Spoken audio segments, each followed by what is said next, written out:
Hello traders, welcome to Dhan Telugu. నేను మీ శేషం. మనం బిగినర్ సిరీస్ లో మాట్లాడుకున్నప్పుడు టెక్నికల్ అనాలిసిస్ కి సంబంధించిన ఈచ్ అండ్ ఎవ్రీ ఆస్పెక్ట్ మాట్లాడతామని డిసైడ్ అయ్యాం. అండ్ ఈ రోజు ఈ వీడియోలో మనం ప్రైస్ యాక్షన్ లాజిక్ కి సంబంధించి ఒక క్లియర్ ఎక్స్ప్లెనేషన్ తో అసలు ప్రైస్ యాక్షన్ ని అర్థం చేసుకోవడం ఎలాగా, దాని బిహైండ్ జరుగుతున్న సినారియోస్ ఏంటి అన్నది చూద్దాం. సో ప్రైస్ యాక్షన్ గురించి మనం మాట్లాడుకున్నప్పుడు మనకి జనరల్ గా ఇండికేటర్స్ ఏవైతే ఉంటాయో ఈ ఇండికేటర్స్ ట్రెండ్ చేంజ్ అయ్యాక మనకి ఇన్ఫర్మేషన్ ఇస్తూ ఉంటాయి. బట్ అదే మనం ప్రైస్ యాక్షన్ లాజిక్ గురించి మాట్లాడుకున్నప్పుడు సడన్ రివర్సల్స్ మనకి ఇచ్చే అవకాశం ఉంటుంది. అది అలాగో ఇప్పుడు చార్ట్ మీద ఒకసారి చూద్దాం.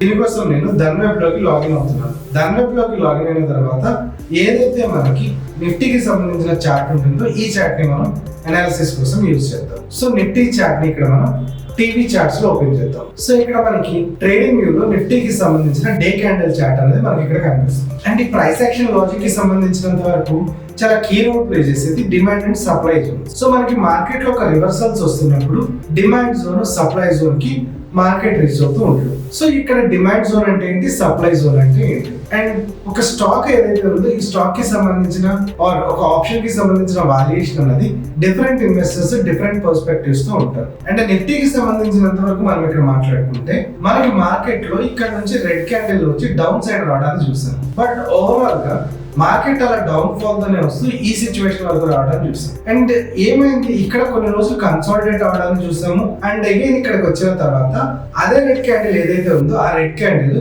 ఇక్కడ నుంచి రివర్సల్ తీసుకొని ఒక హ్యూజ్ మొమెంటమ్ ని ఇక్కడ నుంచి ఇక్కడికి చూసాం. అండ్ దాని కనుక మనం చూసినట్లయితే మనకి ఇక్కడ నుంచి ఇక్కడ దాకా ఒక హ్యూజ్ మొమెంటమ్ రావడానికి చూసాం. సో మనకి ఇక్కడ నుంచి ఇక్కడ దాకా వెళ్తుంది లేదా ఈ ప్రైస్ నుంచి ఈ ప్రైస్ దాకా వెళ్తుంది అన్నది మనం అర్థం చేసుకోవాలి అనుకుంటే అక్కడ మనకి మార్కెట్ ఎలాంటి సిగ్నల్స్ ఇస్తుంది అన్నది చూసుకోవాల్సి ఉంటుంది. సో ఇక్కడ మనకి చార్ట్ మీద మనం గమనించినప్పుడు 22,000 దగ్గర ఇక్కడ బాటమ్ లైన్ ని మనం ఇక్కడ డ్రా చేసుకున్నాము, బికాస్ ఇక్కడ రివర్సల్ తీసుకుంది. అండ్ మనం ఒకవేళ పాస్ట్ కనుక వెళ్ళి చూస్తే మనకి ఇక్కడ అదే రివర్సల్ ఇక్కడ నుంచి తీసుకొని ఒక మొమెంటం రావడానికి చూస్తున్నాము. సో ఇలా మనకి ట్రేడర్స్ ఇంతకు ముందు అక్యుములేట్ చేసుకున్న పాయింట్ ఏదైతే ఉంటుందో అక్కడే అగైన్ మళ్ళీ అక్యుములేషన్ అనేది ప్లాన్ చేసుకుంటున్నారు. సో బిగ్ ఇన్వెస్టర్స్ కానీ లేదా ఇన్స్టిట్యూషన్స్ కానీ వాళ్ళు చేసేదంతా ఇలానే ఉంటుంది. డిమాండ్ జోన్ ఎక్కడైతే ఉంటుందో అక్కడ వాళ్ళు అక్యుములేషన్ అనేది ప్లాన్ చేసుకుంటారు లేదా బయింగ్ అనేది ప్లాన్ చేసుకుంటారు. బట్ మనం ఎలా ఉంటుంది అంటే కొంచెం ర్యాండమ్ ట్రేడ్ గా తీసుకొని లేదా ఈ రోజు లేకపోతే ఈ గంటకి ఈ వారానికి సంబంధించిన ట్రేడ్ అనేది ప్లాన్ చేసుకుంటాం. బట్ అదే మనం కనుక ఇక్కడ చూసినట్లయితే ఎప్పుడో జూన్ 2024 లో ఒక ప్రైస్ పాయింట్ నుంచి మార్కెట్ రివర్సల్ అవడానికి చూస్తాం. బట్ అగైన్ అదే మనం ఇక్కడ కంపేర్ చేసుకున్నప్పుడు అక్కడెక్కడ జూన్ లో జరిగింది మళ్ళీ అగైన్ 25th. సో అగైన్ మనం ఇక్కడ చూసుకున్నప్పుడు అది మార్చ్ 2025 లో అదే ప్యాటర్న్ రిపీట్ అవడానికి చూస్తున్నాం. అండ్ అలాగే ఇక్కడ రెసిస్టెన్స్ జోన్ గురించి మనం మాట్లాడుకుంటే ఇక్కడ మనకి మార్కెట్ ఇక్కడ నుంచి రివర్సల్ అవడానికి చూస్తాము. అండ్ ఇదంతా సపోర్ట్ జోన్ గురించి మాట్లాడుకున్నాము, డిమాండ్ జోన్ గురించి మాట్లాడుకున్నాం. అదే మనం రెసిస్టెన్స్ జోన్ గురించి మాట్లాడుకుంటే ఇక్కడ మనకి ఒక రివర్సల్ రావడానికి చూస్తాము. అండ్ ఇక్కడ మనకి రివర్సల్ అన్నది 2024 30th సెప్టెంబర్ నాడు వచ్చింది. అండ్ అగైన్ మనం ఇక్కడ చూసుకుంటే అగైన్ ఇక్కడ 2 సార్లు అదే ప్రైస్ పాయింట్ నుంచి రిజెక్షన్ రావడానికి చూస్తున్నాం. సో ఇలా మనం ఓవరాల్ గా చూసుకున్నప్పుడు మార్కెట్ అనేది మనకి రిపిటేషన్ ఆఫ్ ప్యాటర్న్స్ ఇవ్వడానికి చూస్తున్నాము. సో ఇలా మనకి ఎక్కడైతే మనం ప్రైస్ పాయింట్ రివర్సల్ అనేది ఎక్స్పెక్ట్ చేస్తున్నాము అక్కడ నుంచి ఒకవేళ మార్కెట్ కనుక రివర్స్ అవుతుందని మనం అనుకుంటాము, దాన్ని మనం డిమాండ్ జోన్ కింద కన్సిడర్ చేస్తాము.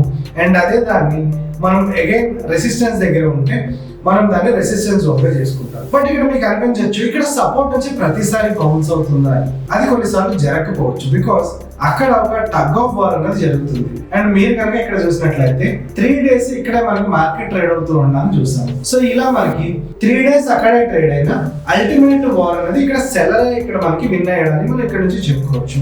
సో అక్కడ మనకి సప్లై జోన్ లో నుంచి మార్కెట్ ఇక్కడ నుంచి రివర్సల్ తీసుకొని డౌన్ కి రావడానికి చూస్తున్నాము.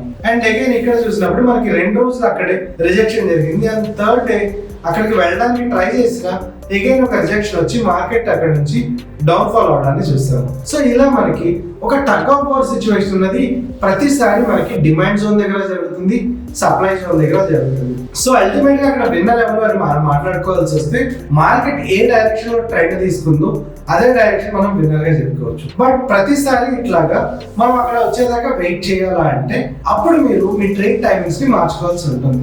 లైక్ మీరు కనుక డే క్యాండిల్ లో కాకుండా ఒక 15 minutes టైం ఫ్రేమ్ ని మీరు అర్థం చేసుకుందాం అనుకున్నారు. సో ఇలా మీరు 15 minutes టైం ఫ్రేమ్ లో ఇక్కడ కనుక రెసిస్టెన్స్ ని ప్లాట్ చేసుకుంటే ఇక్కడ నుంచి అగైన్ అది మళ్ళీ అగైన్ డౌన్ ఫాల్ కి రావడానికి చూస్తున్నాము. అండ్ అదే మనకి ఇక్కడ ఒక ప్రైస్ ప్యాటర్న్ తో సపోర్ట్ తీసుకొని పైకి వెళ్ళడానికి చూస్తున్నాము. అండ్ అదే ప్రైస్ ప్యాటర్న్ ముందు కూడా రిపిటేషన్ అవడానికి చూస్తున్నాము.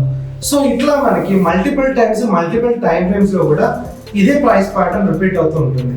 బట్ జడ్జిమెంటల్ గా మనం ఇక్కడ నుంచి సపోర్ట్ తీసుకుంటుందా, రెసిస్టెన్స్ తీసుకుంటుందా, డిమాండ్ జోన్ లో ఫాలో అవుతుందా, రెసిస్టెన్స్ జోన్ నుంచి రిజెక్ట్ అవుతుందా, ఇది కంపేర్ చేసుకుంటూ మనం other indicators like open interest ఏదైతే ఉంటుందో ఇలాంటివి కొన్ని యాడెడ్ పారామీటర్స్ యాడ్ చేసుకోవడం ద్వారా మనం షార్టర్ టైం ఫ్రేమ్స్ లో కూడా దీంట్లో సక్సెస్ అయ్యే అవకాశం ఉంటుంది. సో ఇలా మనం డిమాండ్ అండ్ సప్లై జోన్ కి సంబంధించిన ఇన్ఫర్మేషన్ అసెస్ చేసుకొని మన investor or trading journey continue చేసే అవకాశం ఉంటుంది. సో ఇక్కడ చాలా మందికి డౌట్ రావచ్చు, మనం డిమాండ్ అండ్ సప్లై జోన్ గురించి మాట్లాడుతున్నాము, ఇండికేటర్స్ గురించి మాట్లాడుతున్నాము. డిమాండ్ అండ్ సప్లై జోన్ లో మనకి రివర్సల్ ని క్యాచ్అప్ చేస్తున్నప్పుడు మనం ఇండికేటర్స్ ఎందుకు వాడాలి? సో మనకి డిమాండ్ అండ్ సప్లై జోన్ లో ఏవైతే రివర్సల్స్ వస్తున్నాయో ఈ రివర్సల్ అనేవి చాలా షార్ప్ గా ఉంటాయి. అండ్ ఈ షార్ప్నెస్ ని అర్థం చేసుకుని అక్కడ బయర్ డామినేషన్ ఉంటుందా, సెల్లర్ డామినేషన్ ఉంటుందా అన్న డెసిషన్ మనం వెరీ క్విక్ గా తీసుకోవాల్సి ఉంటుంది. బట్ అదే ఇండికేటర్స్ లో కంపేర్ చేసినప్పుడు మనకి ఇది డెసిషన్ తీసుకోవడం కొంత లేట్ గా ఉంటుంది. బికాస్ ప్రైస్ ప్యాటర్న్ అన్నది దాని డైరెక్షన్ చేంజ్ చేసుకుంటున్నా, మొమెంటమ్ ని షిఫ్ట్ చేసుకుంటున్నా ఇక్కడ వస్తున్న చేంజ్ అనేది మనకి కొంత లేట్ గా రావడానికి చూడొచ్చు. సో ఇలా మనకి ప్రైస్ ప్యాటర్న్ చేంజ్ అవుతూ మనకి ఇండికేటర్స్ లో ఇస్తుంటే ఇమీడియట్ రివర్సల్స్ మనకి డిమాండ్ అండ్ సప్లై జోన్ లో ఉంటాయి. అండ్ మీకు అనిపించవచ్చు డిమాండ్ అండ్ సప్లై తో ట్రేడ్ చేయాలా, ఇండికేటర్స్ తో ట్రేడ్ చేయాలా. సో ఇలాంటి సందర్భాల్లో మనకి మీరు చేసే ఇన్వెస్టింగ్ స్టైల్ బట్టి మీరు కనుక ఇన్వెస్టింగ్ చేద్దాం అనుకుంటున్నారు, ఒక లాంగ్ టర్మ్ స్టాక్ ని మీరు పిక్ చేద్దాం అనుకున్నారు. సో ఇలాంటి సందర్భాల్లో మనం డిమాండ్ అండ్ సప్లై జోన్ కి వెళ్ళి అక్కడ చిన్న చిన్న కన్ఫర్మేషన్స్ ఫ్రమ్ ఓఐ కానీ ఓఐ చైన్ నుంచి కానీ తీసుకొని డెలివరీ వాల్యూమ్స్ బట్టి మనం డెసిషన్ తీసుకునే అవకాశం ఉంటుంది. అండ్ అప్పుడు మనకి తీసుకునే డెసిషన్ అనేది కూడా కొంత వాల్యూడ్ అడ్వాంటేజ్ తో మన డైరెక్షన్ కరెక్ట్ అయ్యే అవకాశం కూడా ఉంటుంది. బట్ అదే ఇండికేటర్స్ వచ్చినప్పుడు మనం తీసుకుంటున్న డెసిషన్ అనేది క్విక్ గా ఉండాల్సి ఉంటుంది. అండ్ రిస్క్ మేనేజ్మెంట్ కూడా చాలా ప్రాపర్ గా ఉండాల్సిన నీడ్ ఉంటుంది. సో ఇలా మనం మన ట్రేడింగ్ అండ్ ఇన్వెస్టింగ్ జర్నీ కోసం ఇండికేటర్స్ ఆఫ్ ప్రైస్ యాక్షన్ కి మధ్యలో కంపేర్ చేసుకుని డెసిషన్ తీసుకోవాల్సి ఉంటుంది. అండ్ దీంట్లో మనకి టైం ఫ్రేమ్ అనేది చాలా క్రూషియల్ గా ఉంటుంది. సో నెక్స్ట్ వీడియోలో మనం టైం ఫ్రేమ్స్ కి సంబంధించి మనం ఎలాంటి డెసిషన్స్ తీసుకోవచ్చు అండ్ ఏ టైం ఫ్రేమ్ ని ఎలా యూజ్ చేయాలి అన్న విషయాన్ని డిస్కస్ చేద్దాం. సో నెక్స్ట్ వీడియోలో మనం మళ్ళీ కలుద్దాం. Happy trading from Dhan. Investments in the securities market are subject to market risk. Read all the related documents carefully before investing.